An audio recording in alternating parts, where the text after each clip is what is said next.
प्रवचन वात्सल्य की अंतिम भावना है और ये वात्सल्य ही प्रथम है, अंत है, बीच है, सब कुछ है। अंत भला सो सब भला बोलते हैं। जहाँ वात्सल्य नहीं तो वहाँ प्रभावना भी नहीं, जहाँ वात्सल्य नहीं तो वहाँ दर्शन विशुद्धि भी नहीं, कुछ भी नहीं है। वात्सल्य से ही दर्शन की विशुद्धि है, विनय संपन्नता है, शील व्रत आदि सबकी भावनाएं हैं। और शील व्रत में अनतिचार के साथ साथ वहीं पर अभीष्ण ज्ञानोपयोग भी वात्सल्य से होता है। हम सब में वात्सल्य, जिनवाणी में वात्सल्य रखते हैं, गुरुओं में रखते हैं, देवसास गुरु में रखते हैं। और वहीं पर संवेग भी आता है। जब वात्सल्य धर्म से होता है तो अधर्म से भय लगता है, तो संवेग भी आ जाता है। और फिर त्याग की शुरुआत होती है, शक्ति अनुसार त्याग भी करते हैं। जब वात्सल्य होता है गुरुओं में तो उनके अनुसार त्याग भी, उनके अनुसार तब भी हम आगे बढ़ाते हैं। फिर उनके रत्नत्र की रक्षा करते हैं वात्सल्य से, फिर उनकी भैयावर्ती करते हैं, ये भी वात्सल्य है। फिर अरहंत आचार्य भविष्य प्रवचन की भक्ति करते हैं, ये भी वात्सल्य से करते हैं। ये धर्म का वात्सल्य है, उनके गुणों के प्रति वात्सल्य है। आवश्यक में कोई कमी नहीं करना, आवश्यक का परिहारणी भावना है। ये अपने ही गुणों से वात्सल्य है कि हमारे धार्मिक गुण हैं, ये पालन करना है, ये हमारे आवश्यक हैं, ये भी वात्सल्य है। अपने रत्नत्र से वात्सल्य है। और मार्ग की प्रभावना भी वात्सल्य से होती है। हमें धर्म बहुत प्रिय लगता है। और आगे ऐसे वात्सल्य से बढ़ते हुए फिर हम ऐसे सब साधर्मों के प्रति वात्सल्य से अपने जीवन को पावन करते हैं। सब लोग आगे बढ़ते हैं आपके वात्सल्य से। उनकी सहायता, उनके प्रति बहुत ही उपकार की भावना, जैसे गाय अपने बछड़े से अकृत्रिम स्नेह रखती है, ना कि कोई बनावटी।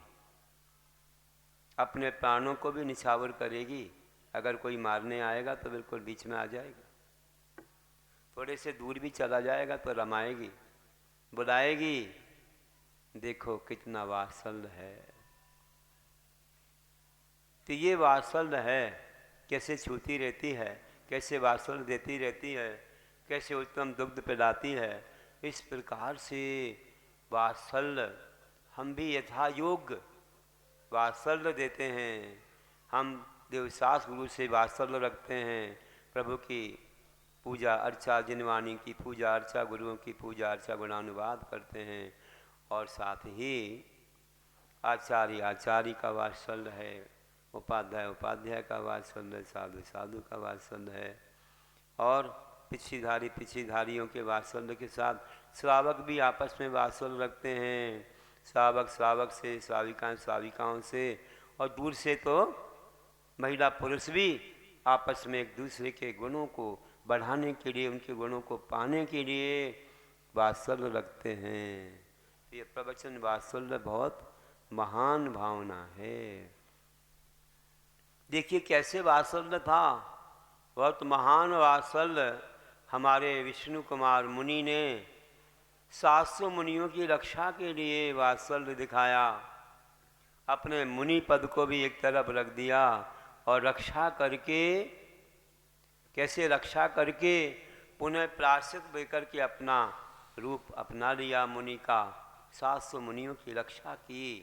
उन्हें अपने मुनि पद से कोई ग्लानि नहीं थी, उसकी अवज्ञा नहीं थी, बल्कि उसी मुनि पद की शक्ति जो कि विक्रिया रिद्धि उन्हें प्राप्त हुई थी, उनके तप के बल से उससे रक्षा की।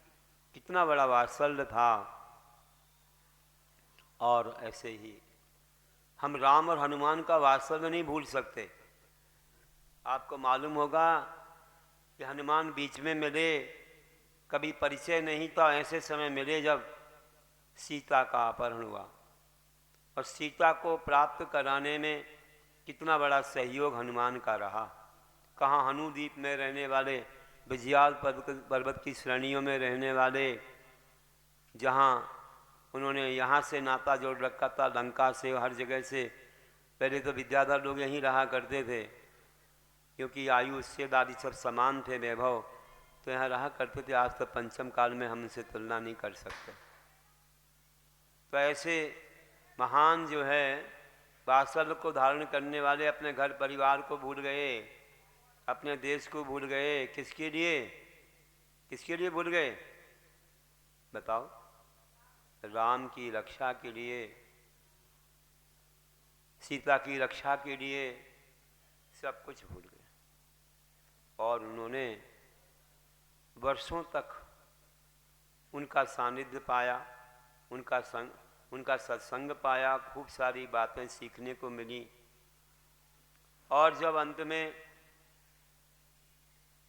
लव कुश से भी मिला दिया, लव कुश को भी जिता दिया और मिला दिया, भाव तो यही था, राम का कोई विरोध नहीं था, लेकिन मिलाना था आपस में। इसलिए अंत में तो बीच में आ गए, कहीं ऐसा ना हो जाए कुछ।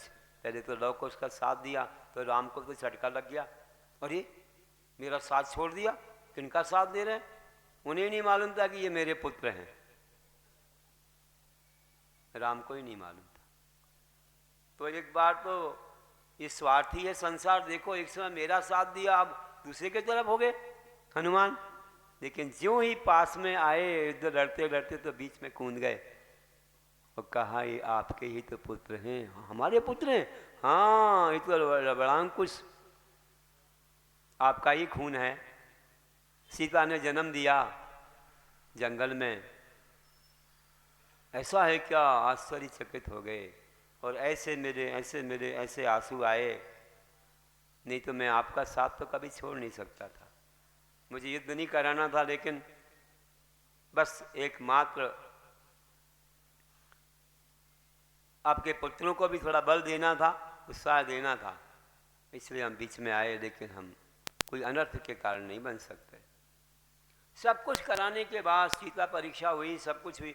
इसके बाद जब वे जाने लगे कि अब तो सब कुछ हो चुका है, सीता जी भी आ गई और परीक्षा भी हो गई, अब तो बुला रहे थे महल में, लेकिन फिर उनको वैराग हो गया, तो अब क्या कर सकते हैं?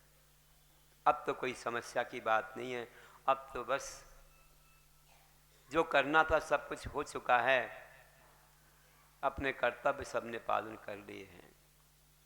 सीता का मन भींग गया था संसार की असारता देखते देखते, कर्मों का फल देखते देखते, और वैराग हुआ। इसके बाद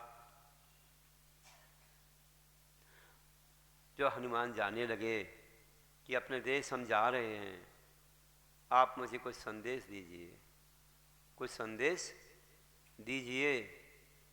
तो संदेश क्या दे? इतने दिन तो सुना है, अब क्या संदेश देना है? कितना सब कुछ हुआ था बीच में, तो इतना सब कुछ हुआ, आप देखते हो कैसा कैसा वात्सल्य लोगों का रहा। बीच में ऐसा वात्सल्य जगाया कि विभीषण ने भी हनुमान का साथ छोड़कर के राम के प्रति समर्पित होकर वात्सल्य दिया, और 6-6 महीने तक अपनी लंका में उनके साथ रह के पूरे लंका का एक एक चप्पा चप्पा दिखाया और कहा आप ही राज्य करेंगे। उनका भी वात्सल्य कम नहीं था, कितना वात्सल्य दिया था, बहुत। तो बंधुओं, ऐसा वात्सल्य अब कितना बड़ा वात्सल्य होगा, आप विचार करिए कि राम से कह रहे हैं कि मुझे कुछ संदेश दीजिए, अब मैं जा रहा हूँ अपने द्वीप। तो उन्होंने कहा क्या संदेश दूँ? मैं तो चाहता हूँ कि सुखी रहें सब जीव जगत के, कोई कभी ना घबराए। आपत्ति दुख आते हैं कर्मों के उदय में, ऐसे दुख किसी पर ना आए कि जो मैंने 14 वर्ष का अनुभव किया। तो जंगल में रह कर के कर्मों को काटा और एक तपस्या हो गई समझो। बहुतों की सहायता भी की, बहुतों को मार्ग बताया, लेकिन मेरी भी परीक्षा हुई और मैंने किस प्रकार क्षमा भी किया, किसी को दंड भी दिया, लेकिन अन्याय नीति से नहीं, मैंने न्याय नीति से सब कुछ किया। विरोधी हिंसा का त्याग नहीं था, लेकिन अन्याय नीति का त्याग था। इसलिए कहा था कि मुझे कुछ नहीं चाहिए, राज नहीं चाहिए, मुझे तो अपनी वस्तु वापस चाहिए। सीता को वापस दे दो, मुझे युद्ध न करना पड़े। नहीं माना, फिर बाद में सबक देना पड़ा।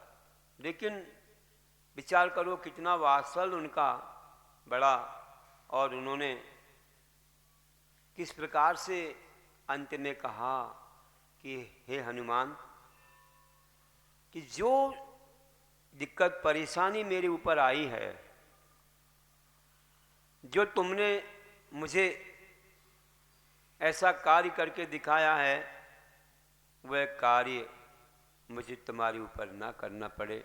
बस यही मेरा अंतिम संदेश है कि जो उपकार मेरे पर किया है, ऐसा ही समान उपकार ना करना पड़े, क्योंकि मैं नहीं चाहता कोई दुख के गर्त में जाए। आप समझ गए होंगे, उपकार का निषेध नहीं कर रहे हैं, लेकिन वही चीज कि मेरे परिवार के कोई व्यक्ति का अपहरण हुआ, ऐसा ना हो कि तुम्हारे परिवार, तुम्हारे कुटुंब में किसी का ऐसा हो और मुझे उसके लिए कुछ करना पड़े। हे भगवान, यही प्रार्थना है कि ऐसा कोई प्रकरण, ऐसा कोई दुख आपत्ति किसी पर ना आए कि मैं भी ऐसे ही करने को तैयार रहूं। आप लोग सोचते हो क्या ऐसा? किसी ने मानो एक्सीडेंट के समय तुम्हारा उपकार कर दिया, सेवा कर दी, तुम भी यही सोचते हो कि जल्दी और उसका एक्सीडेंट हो जाए, मैं भी उनकी सेवा करूं? सोचते हो क्या? नहीं सोचते ना। ऐसा बदला हमें नहीं देना, ऐसा हमें नहीं करना उपकार। हम सोचते हैं कि कभी ना हो इस प्रकार की घटना और मुझे कोई सेवा ही ना करना पड़े। वैसे करूं तो करूं, कर्म का उदय आता है तो करना ही है, लेकिन हम चाहते नहीं किसी को दुख हो, कष्ट हो। विचार करिए, ऐसा जीवन, मंगलमय जीवन था, ऐसा उपकार, ऐसा वात्सल्य आपस का बहुत ही विशेष वात्सल्य था। और ऐसे वात्सल्य ने कितना महान कार्य किया। आपको और भी कहता हूँ कि वात्सल्य की बहुत बड़ी एक शक्ति होती है और लोग खिंचे आते हैं, लेकिन वात्सल्य देते तो हैं, सामने वाले के पास उस वात्सल्य की योग्यता भी होनी चाहिए, उतना भाग्य होना चाहिए, उतना पुण्य होना चाहिए। अब किसी को वात्सल्य से थाली परोस दें और डायबिटीज का बीमार, डायबिटीज की उसको शिकायत हो, ऐसी बीमारी हो और पकवान नहीं खा सकता, मिठाई नहीं खा सकता, तो क्या करें? क्योंकि उसका भाग्य नहीं है। तो वात्सल्य तो दे सकते हैं, लेकिन उतना भाग्य चाहिए, वैसी द्रव्य क्षेत्र का भाव, वैसी अवस्था चाहिए, तो सब कुछ हो जाए। 24 घंटे वात्सल्य ही वात्सल्य है। चरणों में रहने को मिलना एक बहुत बड़ा वात्सल्य है। गुरुओं के चरणों में अपन लोग रहे, भगवान के चरणों में रहते, रोज उनकी शरण में आते हैं, तो यही एक हमारे लिए बहुत बड़ा महान मिला है। हमारा उतना भाग्य नहीं है कि हम साक्षात तीर्थंकर के सम्मोहन में बैठें। आज पंचम काल में साक्षात सम्मोहन नहीं मिला। भगवान ने तो अक्षय अनंत ऐसा अभयदान दिया, सबके लिए सबका उपकार किया, सबका कल्याण किया।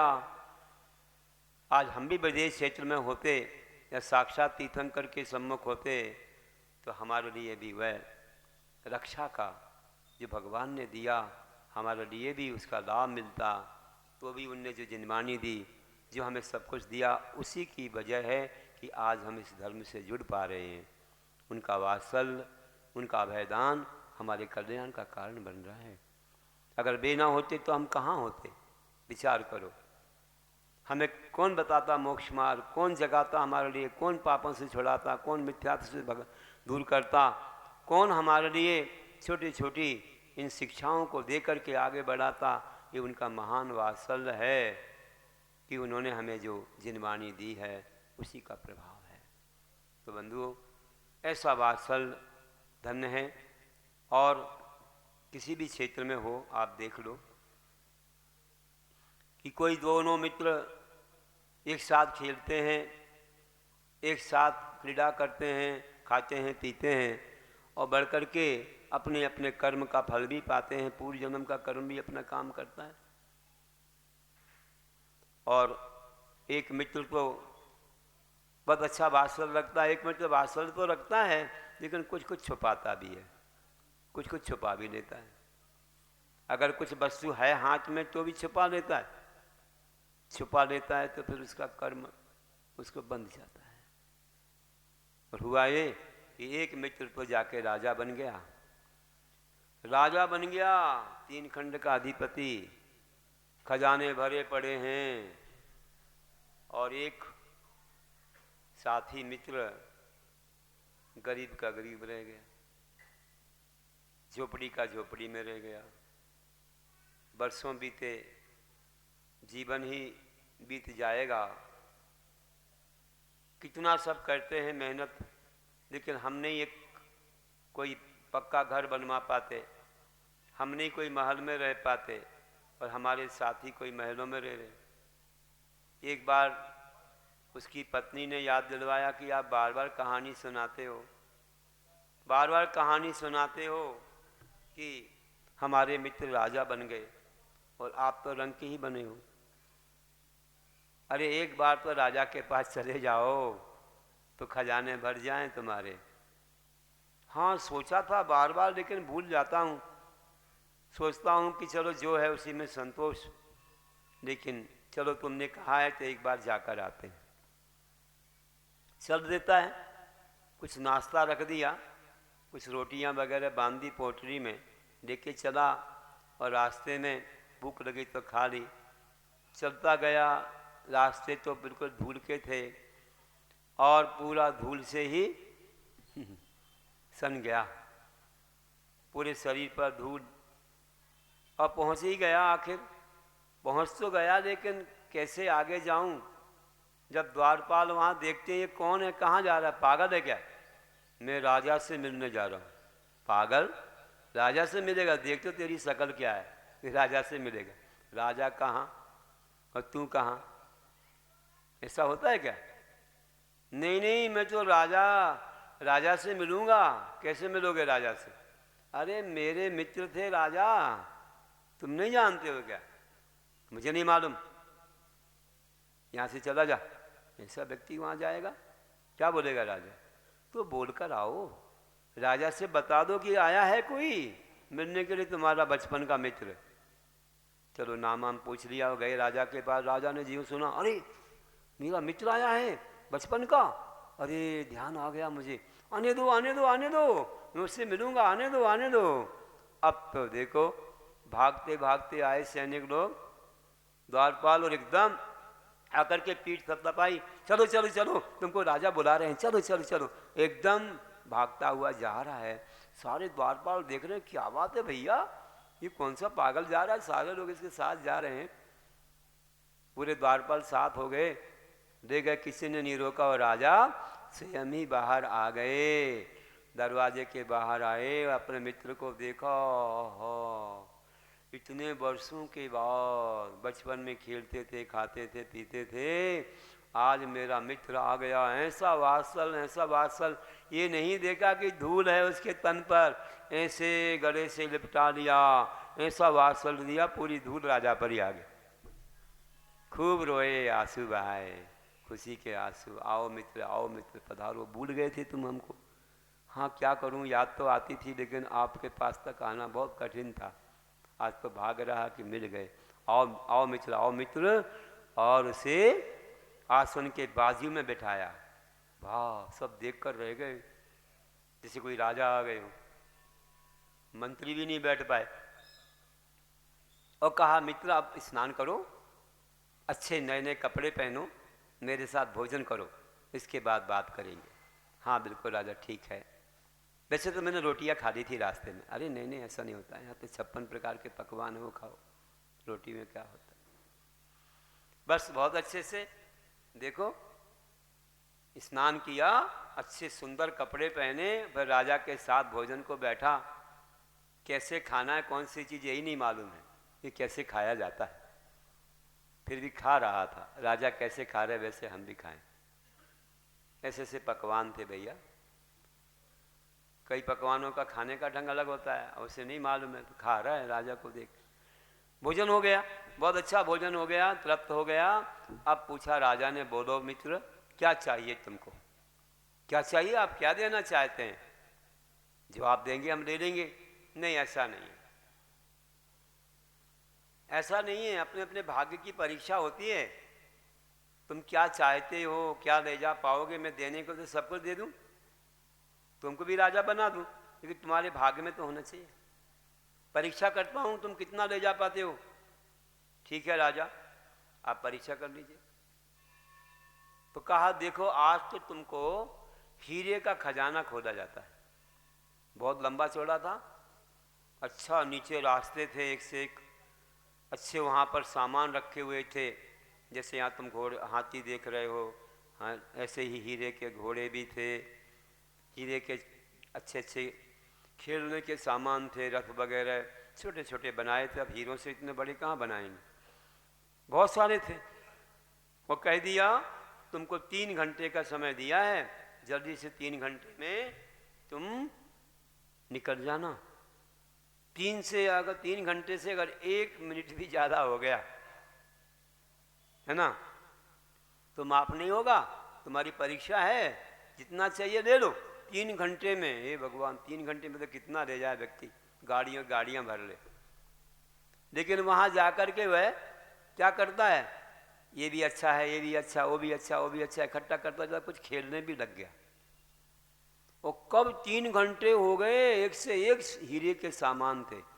3 घंटे कब निकल गए मालूम ही नहीं पड़ा। और सेवक आ गए, भैया क्या कर रहे हो? 3.5 घंटे हो गए। अच्छा, 3.5 घंटे, अब मैं क्या करूं? अब कुछ नहीं कर सकते हो, अब कुछ नहीं कर सकते हो। अब तो राजा ने कहा बाहर आ जाओ, 3 घंटे तक सब करना था, उसके बाद कुछ नहीं। बाहर आ गया, कुछ भी नहीं लाया, आज्ञा थी कुछ नहीं ले जाना। राजा ने बोला क्या हो गया?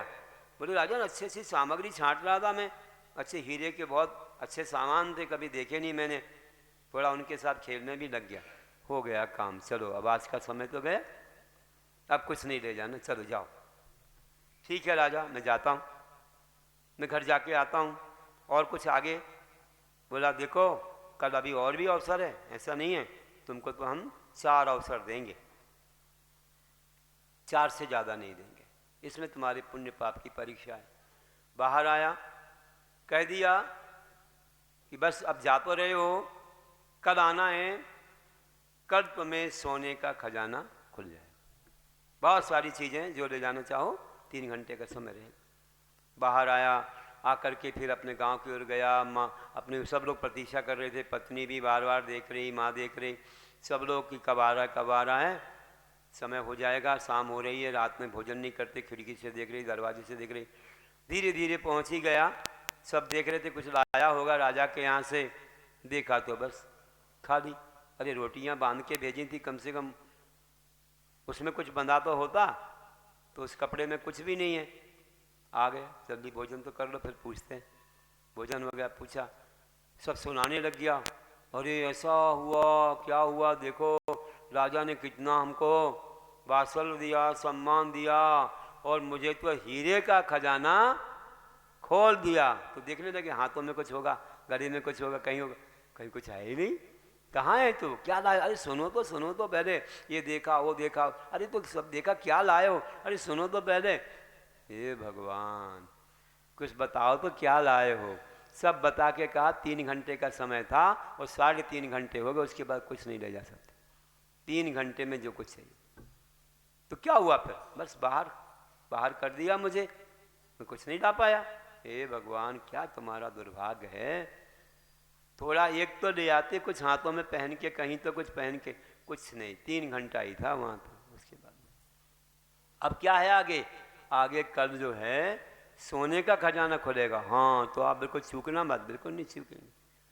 बस दूसरे दिन फिर गया, फिर वही मान सम्मान, वही भोजन, सब कुछ हुआ और खजाना खोल दिया। 3 घंटे का टाइम है, अंदर गया तो देखो भाई स्वर्ण के कैसे सामान थे वहाँ, बहुत अच्छे अच्छे सामान थे, ऐसे बढ़िया बढ़िया अच्छे पलंग थे सोने के, अच्छे बर्तन थे सोने के, अच्छे अच्छे वहाँ पर जो है ना गमले वगैरह सोने से बनाए थे अच्छे, उसमें इत्र भी डाला गया था, है ना, बहुत सुगंधी आ रही थी, अच्छे पुष्प लगाए गए थे, अच्छे अच्छे सीनरी थे, अच्छे बहुत अच्छे अच्छे वन पर्वतों के सीन और अच्छे क्षेत्रों के सीन भी थे, अच्छे चित्र बहुत अच्छे सोने के बनाए थे, और अच्छे वाद्य यंत्र भी थे सोने के, अच्छे बजा के देख लो।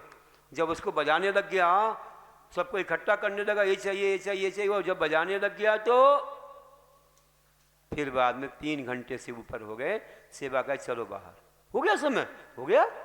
हे भगवान, आज भी कुछ नहीं, कुछ नहीं ले जा सकते। बाहर आया, राजा बोले क्या कर लिया आज?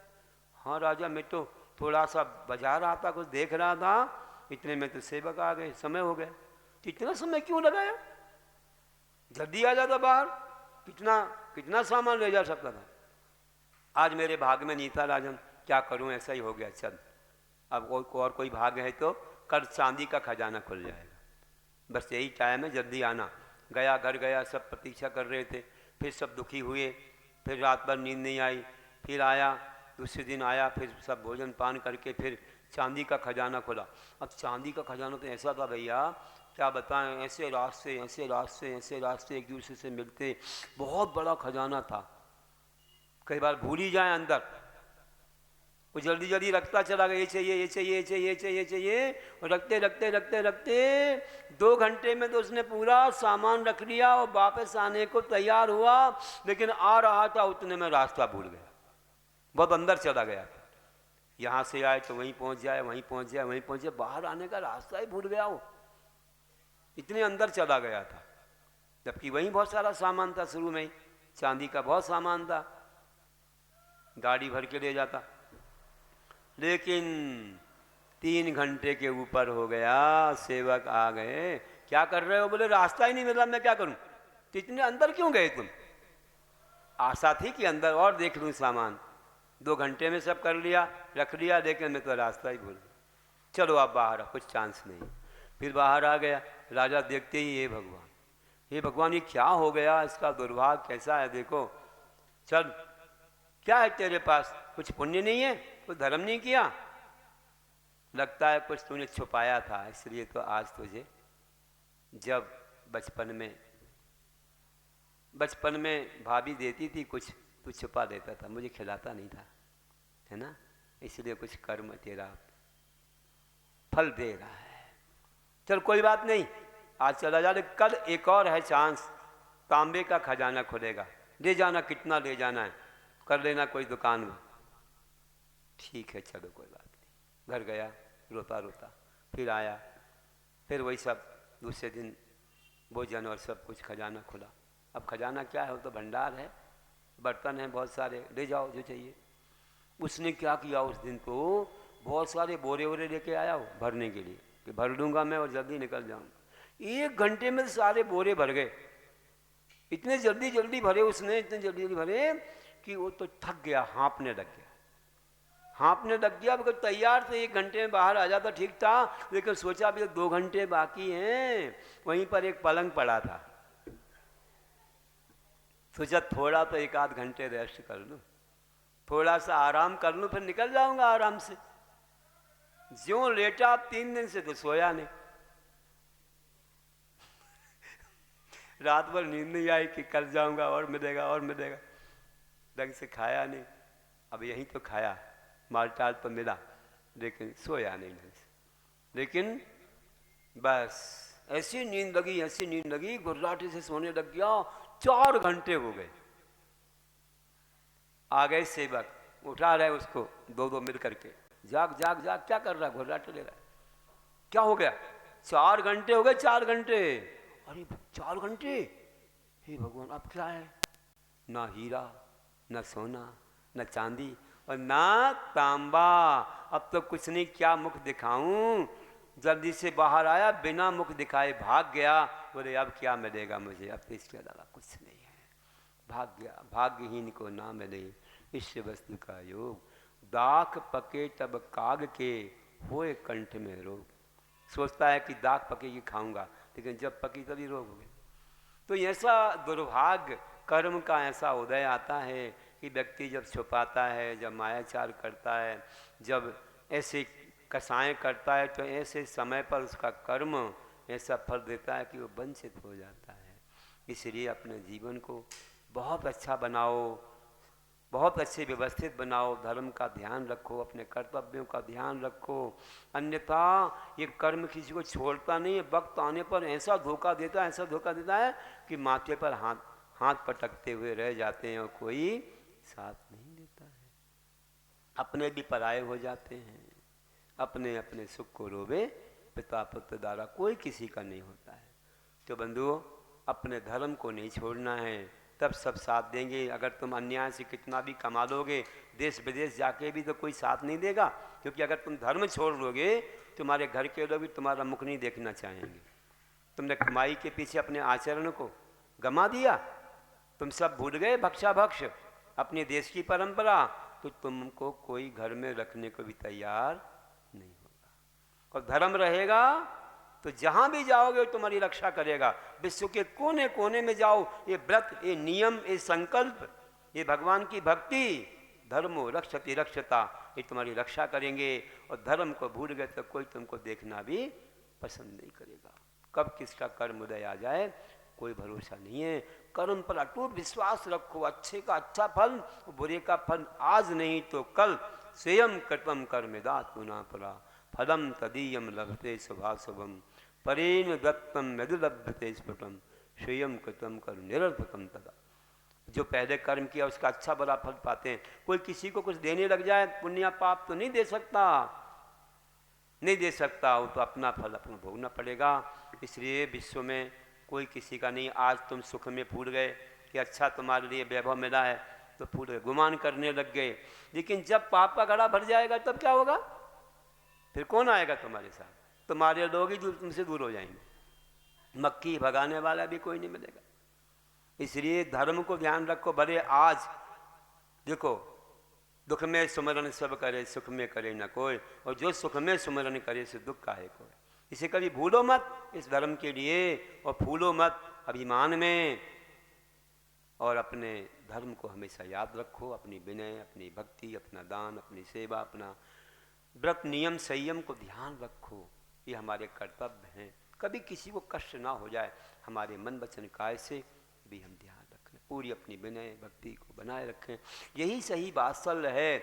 अपने रत्नात्रय से, अपने नियम धर्म में रुचि होना, श्रद्धा होना, इससे बड़ा वात्सल्य क्या हो सकता है? आचार्य कुंद यही कहते हैं कि अपने रत्नात्रय से जो आपकी लगन है, रुचि है, वही सही वात्सल्य है। धर्म का वात्सल्य सबसे बड़ा है। तो बंधुओं, व्यवहार में बाहर में होता है, निश्चय में अंदर में होता है। इसलिए आप जान गए कि कौन थे वे, समझ में आ गया। कृष्ण और सुदामा की कथा अपन ने सुनी कि बचपन में साथ था और देती थी कोई कि ये खा लेना, तो छुपा लेता था सुदामा, श्री कृष्ण को नहीं देता था, उनकी चीज़ तो खा लेता था। तो हुआ यही कि बाद में वो कर्म ऐसा उदय में आया कि उसने जो है ऐसा भोगांतराय, ऐसा भोगवंता, सब कुछ बनता चला गया। तो बंधु, अपना कर्म हमें फल देता है, एक अंतर्मुहूर्त में भी दे सकता है। इतना 4 अवसर मिले थे, लेकिन चारों से उग गया। तुम्हें कितने अवसर मिले? जीवन के 4 अवसर मिले हमारे लिए। कहानी मात उनकी नहीं, हमारी भी है। 4 अवसर मिलते हैं। बालपने में ज्ञान न रहो, तरुण समय तरुणी रत रहो, अरल में तक सम बूढ़ापनो, कैसे रूप रखे अपनो। बचपन तो खेलने में, जवानी भोगों में, है ना, और वृद्ध हो गए तो शक्ति नहीं रही, तो वैसे ही हमारा जीवन चला जाता है। जो करना है तो जवानी तक कम से कम कर लो। और बचपन तो हीरे का समान है, जवानी स्वर्ण के समान है। बचपन खेलने में गमाते, उसने हीरे को खेलने में गमा दिया। जवानी विषयों में 5 इंद्रिय के विषय स्वर्ण के बने थे, उसमें गमा दिया। और प्रौढ़ अवस्था आती है, वह हीरे के, वह होती है चांदी के समान। फिर इतने रिश्तेदार, इतने संबंध जुड़ जाते हैं कि व्यक्ति भूल भुलैया में भूल जाता है, उससे निकल नहीं पाता। इतने नाते और इतने सब मकड़ी का जाल जैसा हो जाता है, तो उसमें गमाता है। और बूढ़ा हो गया तो थक जाता है, जैसे वह अंत में 1 घंटे में सब भर दिया, कुछ नहीं ले जा पाया। तो ऐसे ही बहुत आशाएं जग जाती हैं और व्यक्ति थक जाता है और लेटा तो फिर सो जाता, हमेशा के लिए चला जाता है। ऐसा हमको ना हो। भगवान को मुख भी नहीं दिखा पाता है, वो राजा को मुख नहीं दिखा पाया, ऐसा ना हो जाए। ये अवसरों का लाभ उठाइए, जवानी में संयम कम से कम ग्रहण करिए, या वृद्धावस्था में अंतिम चांस है उसमें भी नहीं किया तो कभी नहीं कर पाएंगे। फिर हाथ पैर ही नहीं चलेंगे, फिर क्या कर पाओगे? उठा बैठा नहीं जाएगा तो क्या कर पाओगे? जब तक शक्ति है, जब लो न रोग जरा गए, तब लो झट निज हित करो। यही सही वात्सल्य है। अपनी आत्मा से वात्सल्य करो, रत्नता से वात्सल्य करो, देवशास्त्र गुरु से वात्सल्य करो, व्रतियों से वात्सल्य करो, अपने धर्मात्माओं से, ना धर्मो धर्म कही बिना, अपने धर्मात्माओं से वात्सल्य करो। एक धर्मात्मा के पास धर्म होता है, उसका तिरस्कार मत करो। उसी के पास एक अंजन चोर जैसा निरंजन बन सकता है, पापी पापों का त्याग करके मोक्ष मार्ग अपना करके मोक्ष गमन कर सकता है। इसे किसी के प्रति ऐसे भाव मत लाओ। एक चांडाल जैसा व्यक्ति भी देवों से आदरणीय हो गया था। ये व्रतों में बहुत बड़ी सामर्थ्य है। किसी की अवज्ञा, किसी का तिरस्कार मत करो, सबको क्षमा करो, सबसे मिलो जुलो, बहुत अच्छा होगा। तो ध्यान रखना कि व्रतधारी उन संयमियों का मात्र देख जो हर्षित हो। व्रतधारी उन संयमियों को देख मात्र जो हर्षित हो। गुणग्राही ही इंद्र सभा में देवों से भी चर्चित हो। प्रेम अकृत्रिम जहाँ धर्म से, वहाँ देव ही सेवक हैं। बिना बुलाए भू पर आकर धर्म नाव के खेवक हैं। और नहीं लुभाता सम्यक दर्शी जग विषयक उन वैभव से। देव पदों या राज पदों से ना आकर्षित हो भव से। प्राणों से भी अधिक कीमती रत्नत्रय से प्रेम करे। और तीर्थंकर पद मिले उसे ही जो जन जन का क्षेम करे। तीर्थंकर पद मिले उसे ही जो जन जन का क्षेम करे। तो प्रवचन में बसल हो नित्य ही परोपकार के पुष्प खिले। एक काव्य सन्मार्ग प्रभावना काव्य है, उसमें बनाया था कि प्रवचन में बसल हो नित्य ही परोपकार के पुष्प खिले। अतिशयकारी पुण्यार्जित हो सद्गतियों के सौख्य फले। वहीं यही अकृत्रिम नेह सभी को तीर्थंकर पद देता है। अपनी दिव्य ध्वनि से जग का सब दुख ही हर लेता है। अपनी दिव्य ध्वनि से जग का सर्व दुख हर लेता है। ऐसे हम लोग भी सभी के दुखों को हरे, अपना कल्याण करें। आज तक तो 16 भावनाएं आपने मंडल विधान में पूरी की हैं। पर्व तो चल रहा है, क्षमावाणी तक चलेगा। 16 कारण रोज पूजा करते रहेंगे। कल भी यहाँ नित्य पूजा होगी और आपको 16 कारण पूजा भी करनी है कल। और आचार्य 36 विधान का लोगों ने मन में विचार लाया है, बहुत अच्छा विधान है। उसमें भी आपका स्वाध्याय हो जाएगा। देखना, नया विधान है, बहुत अच्छा लगेगा। कई जगह किया है लोगों ने। और फिर अपन परसों से क्या आ रहे हैं, पर्युषण दशलक्षण महापर्व प्रारंभ हो रहा है। इसमें विशेष त्याग नियम संयम, लोग कोई 10 उपवास करेंगे, कोई एकाहार को उपवास करेंगे, कोई एक आसन करेंगे। बच्चे भी करते हैं, हम लोग भी बचपन में किया करते थे। कितना संयम पालेंगे। कॉलेज स्कूल में पढ़ने वाले भी बाहर नहीं खाएंगे, इतना उनका नियम संयम रहेगा। बहुत जगह व्यवस्थाएं भी बनाई हैं लोगों ने। आपको इतना अच्छा योग मिला है कि यहाँ देखो पंडाल बनाए हैं, प्रवचन सुनोगे। बाजू में 1-8 किलोमीटर में ही, आपको 1-2 किलोमीटर में ही अगर व्यवस्था आपको चाहिए हो कि हमें कहीं पर शुद्ध भोजन चाहिए है, तो आपके लिए कुछ मिल जाएगा। आपने हाथ से बनाना सबसे उत्तम है, पराश्रित होना उतना ठीक नहीं। थोड़ी देर से खाओगे, अच्छी भूख में खाओगे तो अच्छा स्वाद भी आएगा। और फिर शाम को तो लेना नहीं, इसलिए थोड़ी देर से ही खाना अच्छा है ना। तो अच्छा लगे। कई लोग तो निमंत्रण करते हैं, 2-2, 5-5 शिविरार्थियों को ले जाते हैं, लेकिन यहाँ ऐसी व्यवस्था नहीं रखी है। आप पर भार नहीं आएगा। आप ढूंढेंगे तो मिल भी जाएं, लेकिन यहाँ कमेटी वालों ने बाहर वालों की व्यवस्था की है। आप चिंता ना करें, लेकिन अच्छे से लाभ लेना है, सुबह से जल्दी से सब कुछ होगा, कल और बता देंगे परसों का प्रोग्राम। शिविर में बहुत लोग भाग ले रहे हैं, बहुत सारे नाम आए, फार्म भरे गए हैं। और शाम को भी आपको पानी दूध अच्छे से ले सकते हो, दवाई भी उसी में ले सकते हो, और ये सब कुछ रखा है।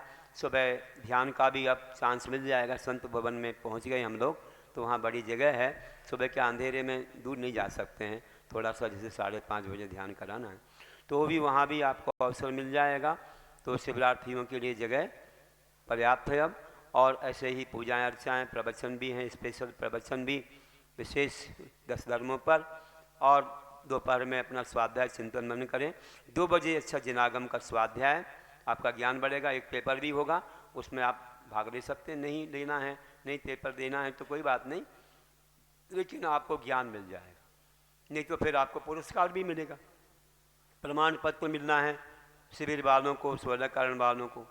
और ऐसे ही 10 अध्याय का पाठ है, 10 अध्याय का एक एक दिन अध्याय का वाचन अर्थ सहित है। 10 दिनों में पूरा स्वाध्याय हो जाएगा। एक शास्त्र का ज्ञान, जो मोक्ष शास्त्र जैन धर्म का एक प्रधान शास्त्र है, ये पढ़ लिया तो समझो हमने पूरा जैनागम को जान लिया संक्षेप में। जो गुरु ने जो सुनाए हमको उदाहरण में हम आपको सुनाएंगे। फिर शाम को आप जाएंगे, थोड़ा आधा घंटे की छूट, फिर प्रतिगमन होगा। बहुत अच्छा प्रतिगमन है, आपने नहीं सुना होगा, बहुत अच्छा। पहले तो 2013 में सुना हो, लेकिन इतना अच्छा प्रतिगमन आप सुनेंगे, बहुत अच्छा। और शाम को फिर गुरु भक्ति और 10 धर्मों का कुछ हम कविता में सुनाएंगे वर्णन, थोड़ा बहुत ऐसे कुछ कार्यक्रम होगा। फिर शाम को यहाँ पर जो भी विद्वान विदुषी लोग कोई होंगे, उनके द्वारा आप ये करेंगे। आज शाम को देख लेना, आज रहेंगे, आज शाम को जैनागम संस्कार नहीं, आपके कौन सी है, आगमन योग। आगमन योग पर जो प्रश्नोत्तरी बनाई है लोगों ने, जमा करा दें, है ना। और फिर दूसरा भाग मिलेगा, अब कब मिलेगा अलग है, लेकिन स्वाध्याय आज से प्रारंभ हो जाएगा। आज और कल 2 दिन तो आगम अनुयोग के दूसरे भाग का, जिसमें चरणानुयोग द्रव्यानुयोग है, बहुत अच्छा लगेगा आपको, वह उसका प्रारंभ होगा। फिर उस पर प्रश्नोत्तरी बहुत लोगों ने लिख दी है, वो जमा कर रहे हैं, बहुत लोगों की कापियाँ आ गई हैं, चेक भी की जा रही हैं। उनको प्रमाण पत्र मिलेगा अलग से, एक सम्यक ज्ञान भूषण की पदवी का प्रमाण पत्र मिलेगा। और दूसरे भाग पर देखेंगे तो सिद्धांत भूषण की पदवी का मिलेगा। अभी जो आपने लिखा है प्रथमानुयोग कर्णानुयोग का है, और चरणानुयोग द्रव्यानुयोग के लिए दूसरा भाग है। तो आज शाम को यहाँ गुरु भक्ति के बाद उसका प्रारंभ हो सकता है, आज और कल। फिर परसों से जो है आपको और भी दूसरे तरीके से जो होगा सब बता दिया जाएगा। इतना ही बोल के बोलिए महावीर भगवान की जय। जावानी के ज्ञान ते सूझे लोकालोक, सोवाणी मस्तक नमो सदा देत हो लोक। हे जिनवाणी भारती तो ही जपो दिन रेन, जो तेरो शरणा गए सो पावे सुख चैन। देव भजो अरिहंत को गुरु सेवा निर्ग्रंथ, दया धर्म पालो सदा यही मोक्ष का पन।